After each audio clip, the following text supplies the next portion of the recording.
Hi there, my name is Bernd Herzogenrath, and in my teaching and research I concentrate on media, in particular sound art and film, more often than not of the American avant-garde.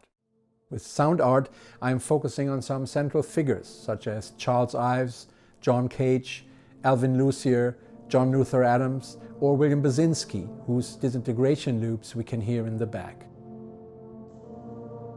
While Basinski was digitizing analog tape recordings, the iron oxide covering the tapes began to disintegrate before his eyes, small flecks of it falling off as they were scraped away by the reeler head, leaving random bare spots on the tape.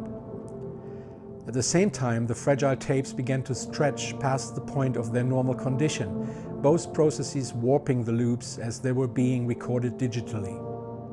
Basinski eventually recorded and released the disintegration loops as 4 discs comprising 9 unique tracks with a running time of just over 5 hours. Over the course of the individual tracks, one begins to hear the tapes literally deteriorate, the loops beginning to increasingly mutate and disintegrate, the music becoming a ghost of itself. Film, more often than not, is used in cultural studies as an illustration of a certain topic or a point to be made. I would like to complement this approach by a more media-specific one, taking into account the audio, visual and structural components of the medium film, not concentrating only on narrative. This is why I often include experimental films in my classes, such as the films of Maya Deren or Bill Morrison. Meshes of the Afternoon is a short experimental film directed by wife and husband team Maya Deren and Alexander Hamid, who also starred in the film. Maya Deren was a key figure in the development of the new American cinema. Her influence extends to contemporary filmmakers like David Lynch, whose film Lost Highway pays homage to Meshes of the Afternoon in his experimentation with images and structure. Lynch adopts a similar spiraling pattern, sets his film within a similar location, and establishes a mood of dread and paranoia. Both films share the elusive doubling of characters and in the incorporation of the psychogenic fugue, the evacuation and replacement of identities.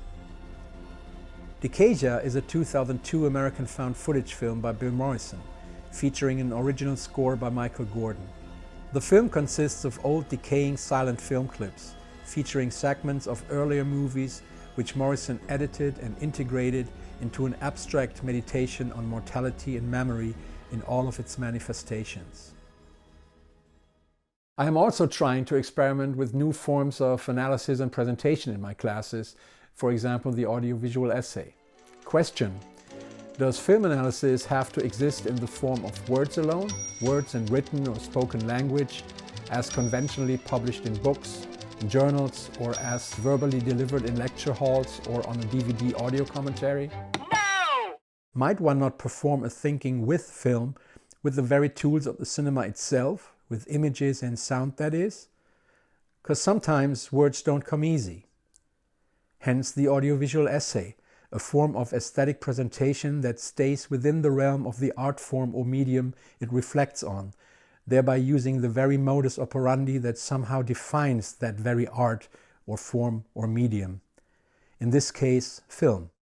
Audiovisual essays ultimately consist of creative montages and juxtapositions of images, sequences of pre-existing film works that realize a filmic idea, a film thought, so to speak. I finally would like to mention my annual intensive course in cooperation with Palacký University in Olomouc in the Czech Republic. Every year in late September, early October, I will hijack approximately 20 Frankfurt students, drag them to Olomouc, where we team up with students there for a whole week. The course is called Theory into Practice, and that's exactly what we'll do. Here we'll concentrate on more experimental but also practice-related issues of some of the topics I've just mentioned. So if that's something for you, welcome. Well, that's all folks. Basically everything is possible. Just one thing. Please don't make me say this. What you just said is one of the most insanely idiotic things I have ever heard. At no point in your rambling, incoherent response were you even close to anything that could be considered a rational thought. Everyone in this room is now dumber for having listened to it. I award you no points, and may God have mercy on your soul.